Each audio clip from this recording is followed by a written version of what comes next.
Welcome to the Sunday service for the Unitarian Universalist Church of Pensacola. Our gathered congregation represents the area along the Florida Panhandle and the Alabama Gulf Coast. However, today you can join us from anywhere, and we are so glad to have you with us. I'm Reverend Alice Silty, and it is my honor to serve this congregation as minister, and a true pleasure to serve a congregation whose mission is to celebrate diversity, strive for justice, and inspire love. As always, we begin our service with the lighting of our chalice and music for centering with Denise D'Angelo.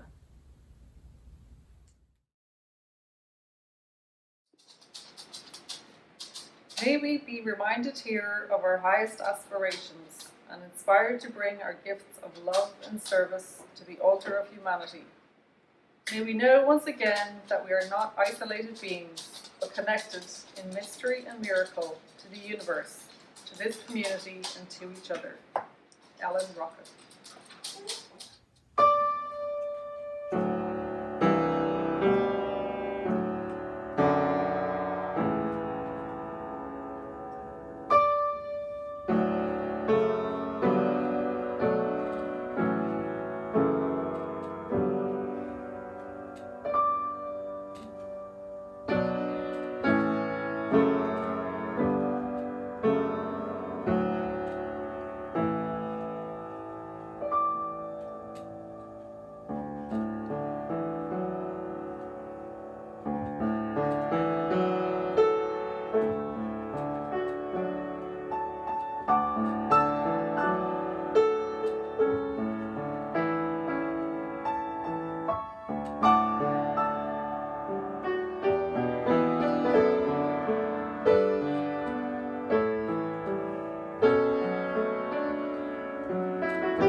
I open our service this morning with words from the Reverend Leslie Takahashi Morris, On the Brink.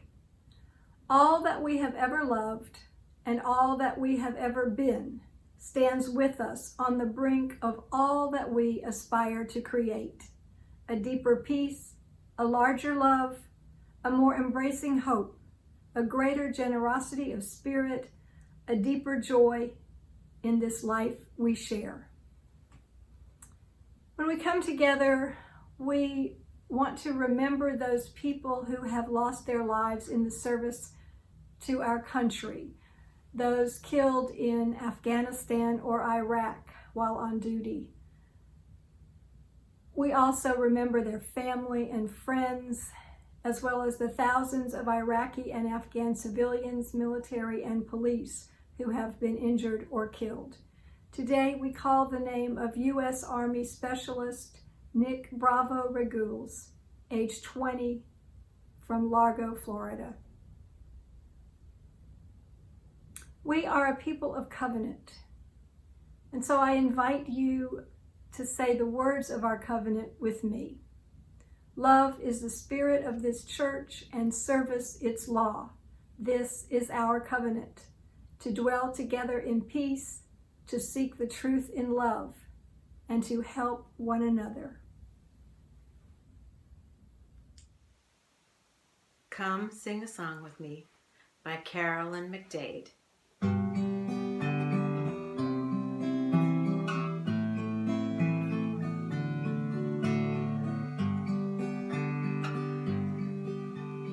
Come sing a song with me.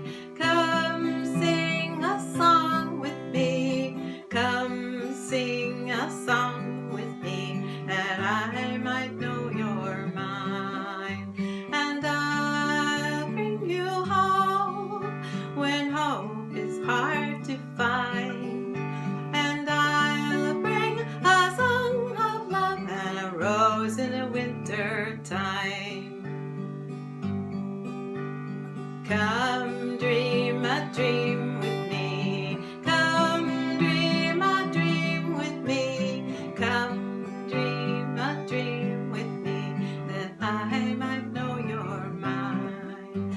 And I'll bring you home when hope is hard to find. And I'll bring a song of love and a rose in the winter time.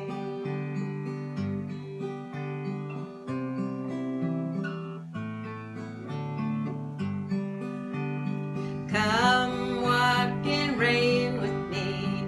Come walk in rain with me. Come walk in rain with me, that I might know you're mine. And I'll bring you home when hope is hard to find.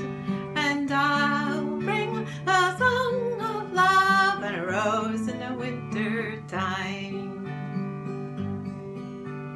Come share a rose with me. Come share a rose with me. Come share a rose with me, that I might know you're mine. And I'll bring you home when hope is hard to find. And I'll bring a song of love and a rose in the winter time. Yes, I'll bring a song of love and a rose in the winter time.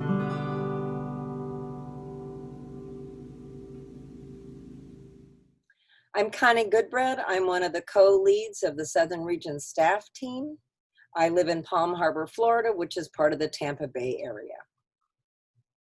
And I'm Reverend Carlton E. Smith. I live in Holly Springs, Mississippi, and I am also a member of the Southern Region team of our Unitarian Universalist Association.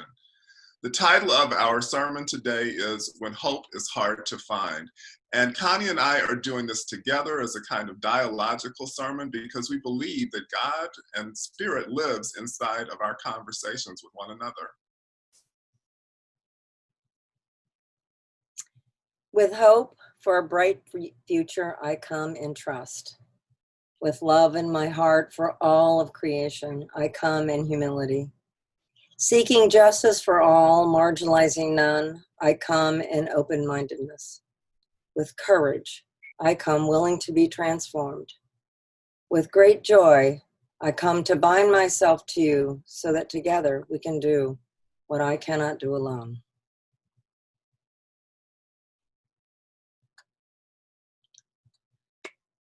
We're living in some pretty traumatic times, and trauma is remembered inside of our bodies, inside of our souls, inside of our minds. And so there are times when the trauma that we are witnessing, watching others live through, or even experiencing ourselves, it's going on right at this moment, affects us in a way that we can't even fathom why it's happening for us the way it's happening. So it will bring up other things that have happened to us in our past. In those moments, I just wonder if we, as Unitarian Universalists, can come to what's at the center of Unitarian Universalism that will sustain us through this time and help us to come out on the other side with something that is different, maybe better. In the Southern region, we've done several leadership experiences. We've been doing them for a long time, and we grounded much of our work in the 5 Smooth Stones of Liberal Religion, which was an essay that was written by James Luther Adams. Because Carlton and I and everybody else on our team like to simplify everything that we do down to the very essence of why we're doing everything, we came to the 5 values that were present in the covenant that I read: hope, love, justice, courage, and joy. So in the song by Carolyn McDade, she says, "I'll bring you hope when hope is hard to find." So I'm wondering, what brings us hope? What do we cling to? And how have we seen hope played out? Carlton, aren't you reading you were talking to me about reading a book recently? Yes, the book that I am reading now is a book entitled Embracing Hopelessness, which is by the theologian, preacher, and scholar Miguel de la Torre. And it has me giving some additional thoughts to what hope means and what hope can mean for each of us. And there was one sentence in here that I found especially powerful, because he's doing his theology from a liberation perspective. And he tells us that hope is possible when privilege allows for a future. And in the midst of our conversation about hope, I'm holding that intention with what I believe is that hope can be a very powerful thing, along with this idea that he presents, that it's really only available to those of us who have the means and the resources with which to, and the history, past history, with which to have a hopeful future. So as we're going through this COVID-19 pandemic, I can't help but think about the many people who are without housing and how they might be experiencing this event much differently than those of us who are able to work from home, those of us who continue to have employment, those of us whose health isn't particularly at risk, and have experiences of hopelessness that we can draw from our own personal histories as well as those of the people who've gone before us. But I'm thinking about, my ancestors who were enslaved, some of them for all of their lives. They would not have had the same experience of hopefulness because there wasn't hope for the folks who came before them or for them in their generation. But but hopefully, there's that word again. My hope is that we can move beyond the limitations of what hope means and are able to expand it in a way such that that we have the experience of motivation to make a difference in the world. And that's the point of his whole essay, is that if we're able to embrace and identify with the hopelessness of other people, then we'll be motivated to bring about change. And so hope is available to everyone then? Ultimately, yes. Yeah. That's right, yeah. But there's a possibility that hope could be available to more than just a few people. Yeah. Yeah. Yeah, but it's only going to come at the point that we are willing to embrace the severe lack that other people are experiencing when we're able to identify with them, because otherwise there's not a lot of motivation to change. But we're trying to work through that even as we're talking about it now. That's right. That's right. Yeah, so as you were talking, I was also thinking that we also have to take time to actually explain what it is we mean by these words. So what does hope mean to us, and what does hopelessness mean? And I think that you and I have experienced recently with meeting with different congregations that online in this medium that we're using right now, we've heard them say, over and over again that their experiences are so outside of anything normal that they need places to go and talk about what they're experiencing without judgment, without fear of being seen poorly. And I'm reminded of, we teach systems theory at each one of the leadership experiences, and systems theory is our seventh principle, our interdependent web. And so it says that everything is connected. And it was hypothesized by Ludwig von Bertalanffy in the 40s. And in the book that he wrote called General Systems Theory, he applied the idea that everything is connected to all of the disciplines, all of the scientific disciplines. And when he came to linguistics, the chapter on linguistics is fascinating because it says that even when we speak the same language and we have grown up in essentially the same culture, even then, if we don't stop and talk about what it is we mean by what we're saying, we aren't actually communicating. Everybody walks away thinking they've been heard and thinking they understand the words of others, and they often don't. Do you remember that staff meeting that we had in Florida? We had condos. It was by Disney World. We had, there were the 9 of us there, and we had a meeting where we were given, each of us were given roles. We were doing role and lane. We were being given responsibilities and who was accountable for what. And I was given leadership development. And I was, oh my gosh, for the first time in this work, I was really clear on what my job was. And I thought, this is great. And so I'm driving home. Since the thing was in Florida, I got to drive home. So I'm driving home and I'm thinking the whole way, oh, wait, I wonder if everybody else thinks it's the same thing I think it is. So I called everybody on the team and I got 9 different definitions of what my job was. And we're even people that do the same work. So I think it's really important that we, as Unitarian Universalists, as human beings in general, stop and take the time. And this is another thing that we could be doing with this particular tool. We could be gathering in small groups and discussing very deeply the meanings that we hold for the words that we're using, that we're trying to communicate with one another. I'm also reminded of a story that 2 different versions of the same story from my father and my grandmother during the Great Depression. My grandmother was a very hopeful person. My father was not. She grew up in abject poverty. He did not. They were dirt farmers. They were itinerant farm workers. They had nothing. And she got married just before the Depression hit. And the man that she married was a lineman and was stringing lines from along the railroad tracks. And they got to live in boxcars. And so they made these boxcars into these little trailers with actually 3 rooms in them.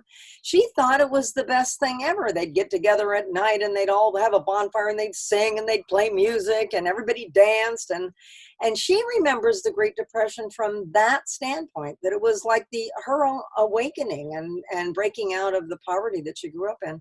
And my father saw it as this horrible time where he never knew where they were going to be, and they were never sure about the food, and it was all just so desperate. So even then, even in the same household, you can have very different memories and very different experiences, and then very different meanings for the words.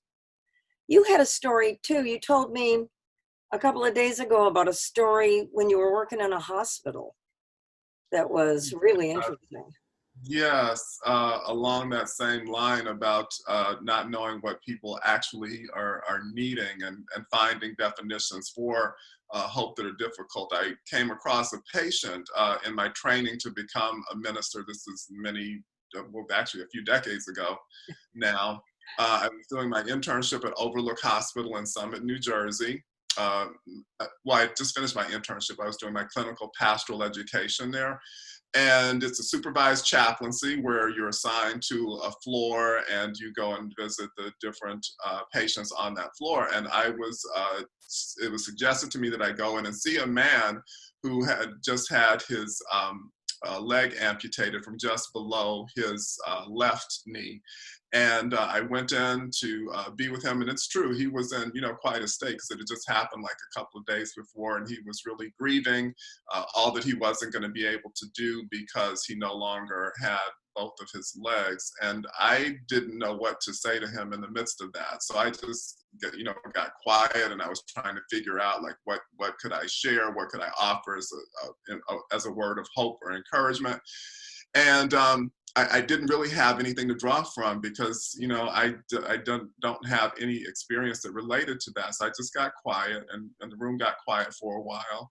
And that gave him time to reach and find his own reserves and his own resources within himself. And he said, hey, but wait a minute, I still got my right leg. And he still had his whole right leg. And he started to wiggle his right leg around, and he just got very excited and grateful that he still had the full use of his other leg. And that was an example to me of, even in very challenging situations, if we can find our way back to gratitude, there is hopefulness that can be found in that. One of the ministers at a congregation I was attending as a young adult would say, something like, we're grateful that things are as well as they are, and just being grateful for that. And even in the midst of this pandemic situation, there are things that could be worse. I mean, it's very, very hard, and much harder for some of us than for others. But at the same time, if we use the fullness of our imagination, we can always say that, well, things could be worse. They actually could be worse. So this is something that I, ponder often myself. And then just thinking about, how we use words, another idea that comes to me is just the importance of when we come together, us being on a similar accord with each other. And that's why when we come together, as we're doing workshops or programs, we're often creating a covenant for the group so that when we're in conversation with one another, we have a common understanding of what it means to show respect for each other and set up practices that we're going to use so that each person has a chance to speak, that we're honoring that each person has a voice and something to add to the group.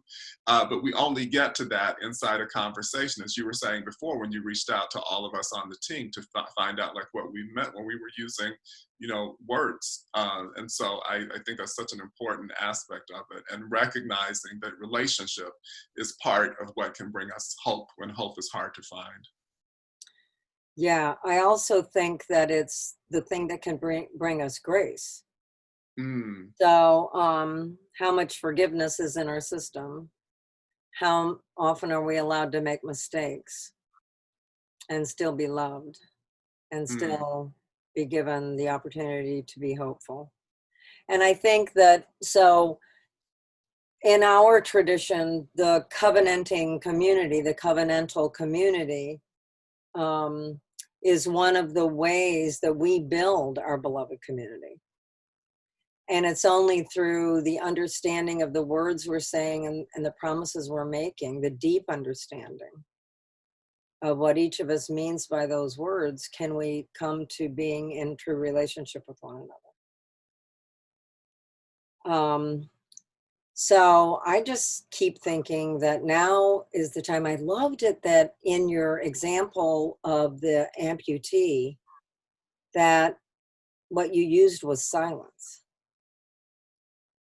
Because sitting in silence, almost in a Quaker kind of reverence for the silence, it's such a useful, breathing the same air, even if we're not in the same space, and what we're doing is sharing our lives together in this way, doing it with grace and with an understanding of what each of us means by what we say is the way for us to live as Unitarian Universalists in beloved community.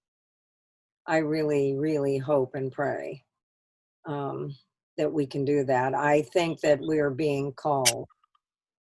And so each congregation really needs to take some time, each human needs to take some time first to understand what's being asked of them. And then binding ourselves to one another, you and I, and we with the congregations, to do the work that we cannot do alone. That's beloved community. I pray that we can do that. Yes, I pray for that also. And I pray that, as we're figuring out what these circumstances we find ourselves in mean, as we're coming to grips with that we, again, acknowledge that the things that lie before us don't necessarily have meaning built within them, but we're actually bringing meaning to them. One of the things that I feel that I could see myself having a sense of hopelessness about is just the spread of the pandemic. And one of the things that really concerns me as I look around, well, what happens, when the doctors, when the nurses, are getting sick from COVID-19, some of them actually losing their lives. So we had the case recently where one of the doctors took her life because she just couldn't, bear with the strain of like what she had experienced. So that in some ways has a sense of hopelessness around it. I mean, because if it comes to a case where they are no longer available, then what happens to the rest of us? But the meaning that I take from that is the possibility that we can bring meaning to those losses and those lives that are already gone. And the meaning that I bring to it is like, well, if they're willing to show up every day and be present with people and look into their eyes and hold the iPhone so they can see their loved ones for a last time, then those of us who don't have that work to do, we can at least do what we can to see that there is something on the other side of this, and we can continue to stand for justice and people having what they need, and a rethinking of our priorities as cities, as states, as a whole nation, such that there's something to build from and their lives weren't lost in vain. And so that's a place where I find hope as well, that we get to choose, what the meaning is, and we can look at the examples of bravery and courage that have gone before us, and that we can find now as a way of having a sense of hope. Oh, Carlton, may it be so. May it be so indeed.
Connie and Carlton for their message today. We are definitely living in anxious and difficult times as we see the numbers rising of illness and death from the coronavirus. I read these words, a prayer for living intention, as my closing words today from Joseph Cherry. If we have any hope of transforming the world and changing ourselves, we must be bold enough to step into our discomfort, brave enough to be clumsy there, loving enough to forgive ourselves and others. May we, as people of faith, be granted the strength to be so bold, so brave, and so loving. And as I leave you today, I hope that the messages that we've heard in the words and in the music live with us. And I hope that we take to heart the message that we are receiving from the medical people and the scientists so desirous of slowing down this virus or helping us eliminate it. The 3 W's. Wash your hands, watch your distance, wear your mask. These are the only things that we can do. We can't promise that they'll solve the problem, but it's the best chance we've got. So let's take it. May love be with you as you go through this week.